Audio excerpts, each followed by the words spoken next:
काली और अंग्रेजन बहू की मुंह दिखाई। अरे माँ, और कितना समय वेस्ट करवाओगी ये मुहूर्त निकलवाने में? हाँ, अरे तू अपना मुंह बंद करके चुप रहे। तुझे पता है ना, मुहूर्त के हिसाब से अगर कोई काम होता है तो वो बहुत अच्छा और शुभ होता है। अरे बेटा रहने दे, नहीं तो तेरी माँ के सिर पर चंडालनी आ जाएगी और तेरा भूत उतार देगी। सही कह रहे हो पिताजी, माँ को अगर गुस्सा आ गया तो वो किसी को नहीं छोड़ेंगी। अंकित की बात पर विनोद भी खिलखिला उठता है। तभी कोकिला अंकित से कहती है, अरे बेटा, ये तो बता, तूने अभी तक अपनी होने वाली पत्नी की मुझे तस्वीर नहीं दिखाई। अरे कब दिखाएगा उसकी तस्वीर? जरा मैं भी तो देखूं तेरी होने वाली पत्नी दिखती कैसी है। उसके 2 हाथ हैं, 2 पैर हैं, 2 आंखें हैं, एक नाक है और एक पूरा शरीर है, जैसे कि हर किसी के अंदर होता है। और माँ, आप भी ना कैसी बातें करती हो। अभी मेरे पास फोटो है नहीं, और फोटो में देखकर क्या ही करोगी। कुछ समय में हमारी शादी हो जाएगी, तब आप अपने सामने ही देख लेना कि आपकी बहू कैसी लगती है। वैसे भी आप उसकी मुंह दिखाई तो करोगी ही। अंकित के ये कहने पर कोकिला चुप रह जाती है, जिसके बाद वो अपने बेटे विवेक से कहती है, इससे अच्छा तो मेरा बेटा विवेक है। छोटा है और उसने अपनी पसंद की लड़की भी अंग्रेजन ढूंढी है। अब तो पूरे खानदान में हमारे ही चर्चे होने वाले हैं। अरे जैसी अतरंगी माँ वैसे ही अतरंगी बेटा, अपनी ही तरह एक अतरंगी सतरंगी बहू लेकर आने वाला है। पिताजी, मेरी अंग्रेजन होने वाली पत्नी बेशक अंग्रेजन है, लेकिन उसके अंदर संस्कार बिल्कुल हिंदुस्तानियों की तरह है, क्योंकि उसके पिताजी भी हिंदुस्तानी थे। विवेक की बात सुनने के बाद विनोद वहां से चला जाता है। ऐसे ही बहुत देर बाद पंडित एक मुहूर्त निकालता है। 1 हफ्ता बाद बहुत अच्छा मुहूर्त है, सारे ग्रह शांत बैठे हैं, लेकिन उसके बाद जो मुंह दिखाई की रस्म होती है उसे करने के लिए आपको 1 हफ्ता लग जाएगा। कैसी बातें कर रहे हो पंडित जी? मुंह दिखाई की रस्म तो शादी के अगले दिन ही होती है, फिर हमें मुंह दिखाई की रस्म करने में 1 हफ्ता क्यों लगेगा? बहन जी, शादी के मुहूर्त के बाद सारे ग्रह एक स्थिति पर आ जाएंगे, और उनका एक स्थिति पर आना अच्छा नहीं है। इस समय अगर आप बहू के चेहरे न देखो तो ही अच्छा है। चलो पंडित जी, आप जैसा कहते हो हम वैसे ही करेंगे। मैं नहीं चाहती कि कोई भी परेशानी या विपदा आए। पंडित के कहे मुताबिक 1 हफ्ते बाद की शादी की तारीख निकल जाती है। कोकिला बहुत धूमधाम से अपने दोनों बेटों की शादी करती है और अपनी बहू को घर पर ले आती है, जिसमें से एक अंग्रेजन होती है और एक बहू बहुत लंबा घूंघट और पूरी बाजू के कपड़े पहनकर रखती है। अरे बहू, क्या बात है, तूने बड़े ढके ढके कपड़े पहने हैं। दरअसल माँ जी, बात यह है कि ठंड आने वाली है और आपने बताया था कि मुहूर्त के हिसाब से हमें 1 हफ्ते बाद की मुंह दिखाई की रस्म रखनी है। बस इसीलिए इतना लंबा घूंघट किया है और पूरी बाजू के कपड़े पहने हैं। अच्छा बहू, ऐसी बात है। चल ठीक है, बहुत अच्छी बात है, तुम मेरी बात का मान रख रही हो। कोकिला ऐसा कहती ही है कि इतने में उसकी अंग्रेजन बहू एलिना अपना घूंघट हटा देती है। ओहो, कितना भारी घूंघट है ये, मुझसे तो घूंघट किया जा ही नहीं रहा। बड़ी ही घुटन महसूस हो रही थी। माँ जी, मैं तो बिना घूंघट के ही रहना चाहूंगी। अलीना अंग्रेजन थी, जिसके चलते कोकिला उसे कुछ नहीं कहती। तेरा ही डर था बहू, मुझे पता था कि तुझसे घूंघट नहीं होगा। खैर कोई बात नहीं, अब तूने हटा दिया तो हटा ही दिया। चल बहू, तू भी अपना घूंघट हटा दे। कोकिला के इतना कहते ही भूमि अपने घूंघट को पकड़ लेती है और कहती है, नहीं माँ जी, मैं अपना घूंघट ऊपर नहीं करना चाहती। मैं तो बस ऐसे ही ठीक हूँ। 1 हफ्ते बाद जब मेरी मुंह दिखाई की रस्म होगी तब मैं अपना घूंघट ऊपर करूंगी। उससे पहले मैं नहीं चाहती कि मेरे ससुराल में कोई भी गड़बड़ हो। ये सुनकर कोकिला उसे कुछ नहीं कहती। घर के सभी सदस्य दोनों बहू के साथ बहुत अच्छे से बर्ताव करते हैं और दोनों को ही एक समान समझते हैं।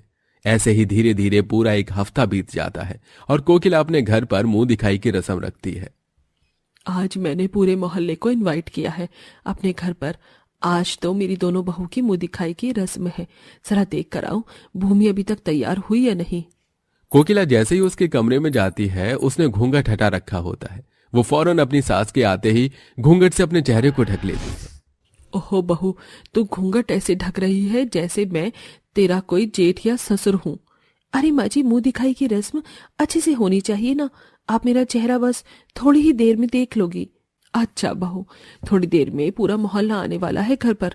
जल्दी से तैयार होकर नीचे आ जाना।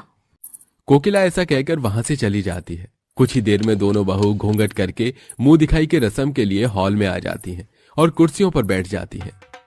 देरी किस बात की है, एक के बाद एक मुंह दिखाई की रस्म कीजिए और मेरी दोनों बहू को उनकी सुंदरता के चलते नेक देते जाइए।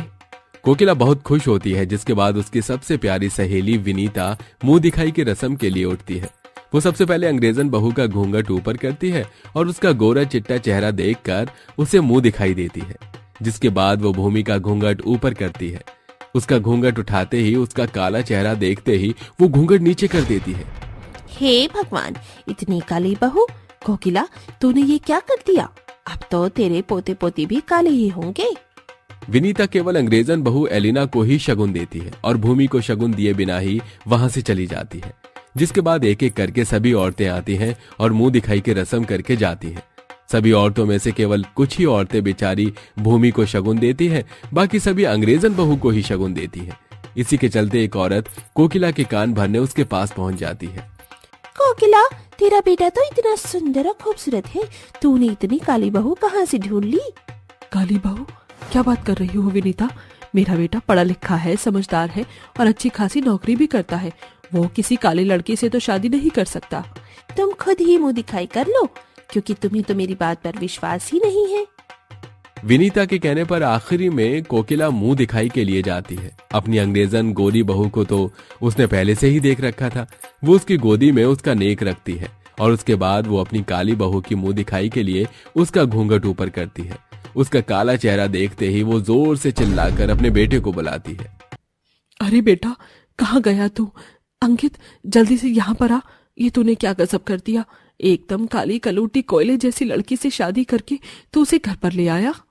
कोकिला भूमि के सिर से घूंघट हटा देती है और उससे कहती है, अच्छा बहू, तो ये बात थी, इसी वजह से तू सारा समय घूंघट करके रहती थी। ये सुनकर भूमि रोने लगती है। तभी वहां पर अंकित आ जाता है। क्या हुआ माँ, क्यों चिल्ला रही हो? ये काली कलूटी इस घर की बहू नहीं बन सकती। माँ, ये काली है तो क्या हुआ? दिल की बहुत साफ है और काला गोरा कुछ नहीं होता माँ। मैं भूमि से प्यार करता हूँ। मुझे पता था भूमि को देखने के बाद आप रिश्ते के लिए मना कर दोगे, इसलिए मैंने जानबूझकर भूमि की तस्वीर आपको नहीं दिखाई। और इसी के चलते तूने मुझसे इतना बड़ा झूठ बोला? तू कहीं पागल तो नहीं हो गया है? तभी वहां पर फौरन से अंकित की बहन विशाखा भी आ जाती है। ये सब क्या चल रहा है? क्या तमाशा हो रहा है यहाँ पर? अरे अब तू ही समझा अपने भाई को। इतनी काली कलूटी लड़की को हम इस घर की बहू कैसे बना सकते हैं? ओ माय गॉड, ये तो बड़ी ब्लैक ब्यूटी है। सच कहा माँ, ये इस घर की बहू नहीं बन सकती। विशाखा के मुंह से ये सुनते ही अंग्रेजन बहू उठ खड़ी होती है और घूंघट हटाकर सभी से कहती है, तुम लोगों ने ये क्या तमाशा लगा रखा है? अरे घोड़ा काला क्या होता है? हर रंग एक समान है। भगवान ने दो ही तो रंग बनाए हैं और फिर काले लोग बुरे थोड़ी होते हैं। उनका दिल भी हम लोगों के जैसा ही होता है। उनके खून का रंग भी लाल ही होता है और तुम जैसे लोगों ने ये काले रंग को लेकर भेदभाव बनाया है। भगवान ने अगर तुम सभी लोगों को काला बनाया होता तो तुम क्या अपने आप से भी इतनी ही नफरत करते? ये सुनते ही विशाखा और कोकिला हैरान रह जाती हैं। कोकिला को अपनी गलती का पछतावा होता है, जिसके चलते वो अपनी काली बहू से कहती है, मुझे माफ कर दे बहू, मैंने तुझसे बहुत कुछ उल्टा सीधा बोल दिया। लेकिन अंग्रेजन बहू ने बिल्कुल सही कहा। अगर हम भी काले होते तो हम अपने आप से कभी भी नफरत नहीं करते। इसीलिए अब मुझे तेरे काले रंग से कोई परेशानी नहीं है। कोकिला ऐसा कहने के बाद अपनी काली बहू को मुंह दिखाई देती है, जिसके बाद पूरा परिवार भूमि की मुंह दिखाई बहुत अच्छे से करता है और उस दिन के बाद से भूमि अपनी ससुराल में खुशी खुशी रहने लगती है। अरे बेटी, मैं फैक्ट्री में जा रहा हूँ, लेकिन तुम भी कहीं जा रही हो क्या? हाँ पिताजी, मुझे अपने किसी खास दोस्त से मिलने जाना है। तो बेटी जैकेट तो पहन लो, बाहर बहुत ठंड है। ओ माय गॉड पिताजी, आपको पता है ना, हम जैसी हॉट लड़कियों को ठंड नहीं लगती। चलो अब मैं जा रही हूँ। आनंद अपनी बेटी की बात सुनकर हंसने लगता है। आनंद एक बहुत बड़ी कंबल की फैक्ट्री का मालिक था। वो हर साल सर्दी शुरू होते ही गरीब लोगों में कंबल बांटता था। वहीं उसकी बेटी श्रेया अपने बॉयफ्रेंड विनय से मिलने जाती है। ओ माय गॉड, यहाँ पर तो बहुत ज्यादा ठंड है। ठंडी ठंडी हवाएं चल रही हैं। ये विनय भी ना हमेशा इस पार्क में बुलाता है मिलने के लिए, जबकि यहाँ पर कितना खुला खुला है। ठंडी ठंडी हवाएं भी चल रही हैं यहाँ पर। तभी वहाँ पर विनय भी आ जाता है।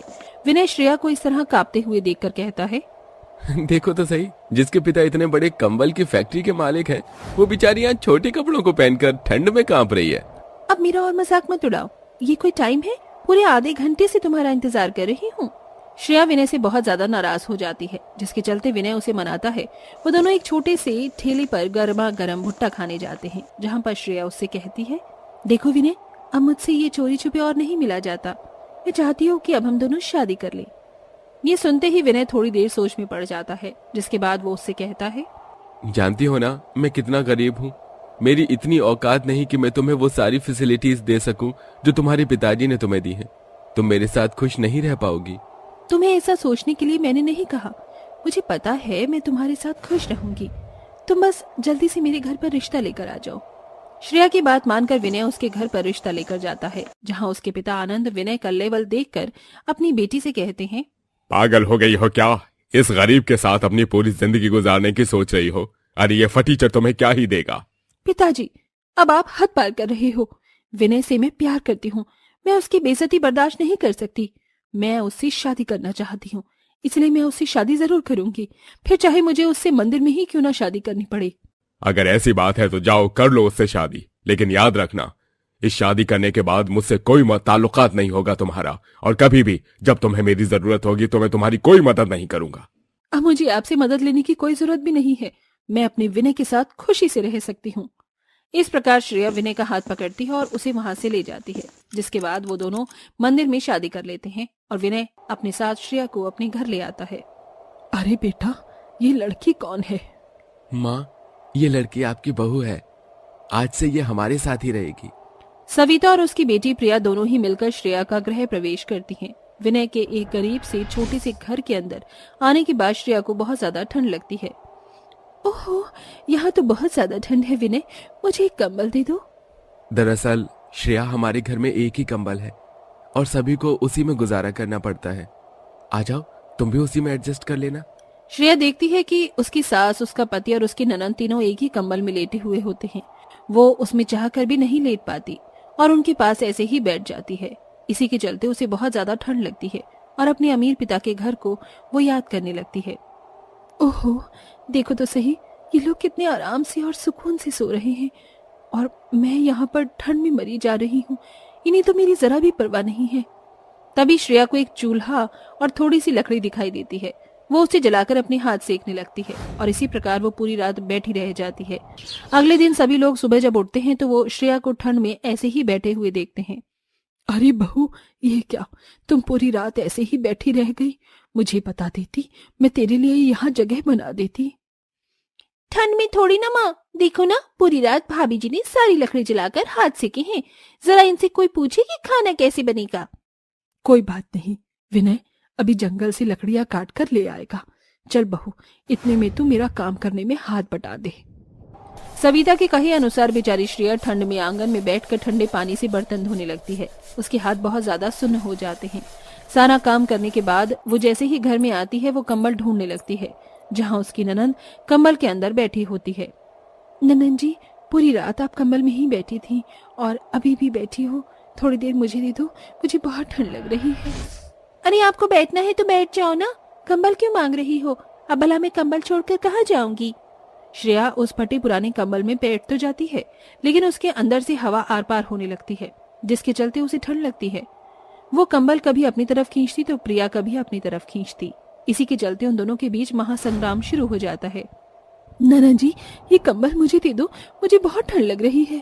ठंड तो मुझे भी लग रही है, तो कंबल मुझे भी चाहिए। इधर दो कंबल। कभी श्रेया अपनी तरफ खींचती तो कभी प्रिया अपनी तरफ खींचती, जिसके चलते कंबल एकदम से बीचों बीच से फट जाता है।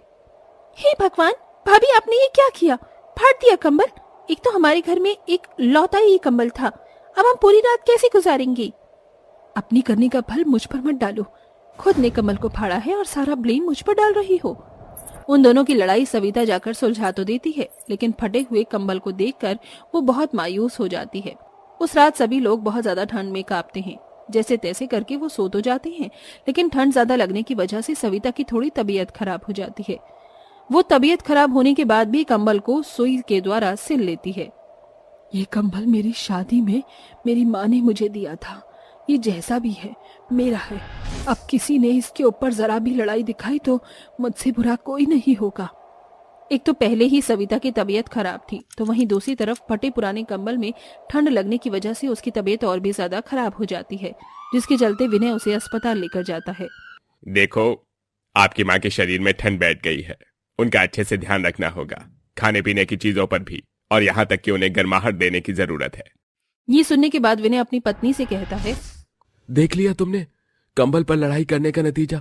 बेचारी मेरी माँ की तबीयत खराब हो गई है, अब तो तुम्हें सुकून मिल गया होगा ना।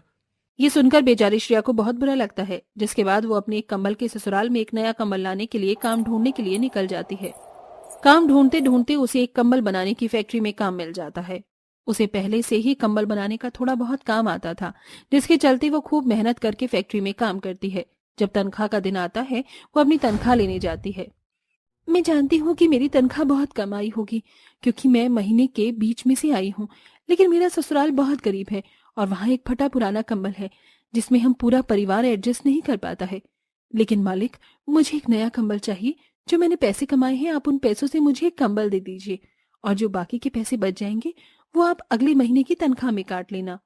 ये सुनकर बेचारे मालिक को बहुत दुख होता है, जिसके चलते वो श्रेया से कहता है, इतनी परेशानियों से जूझ रही हो, अरे मैं तो हर साल वैसे भी गरीबों में कंबल बांटता हूँ, तो क्या मैं तुम्हें कंबल नहीं दे सकता?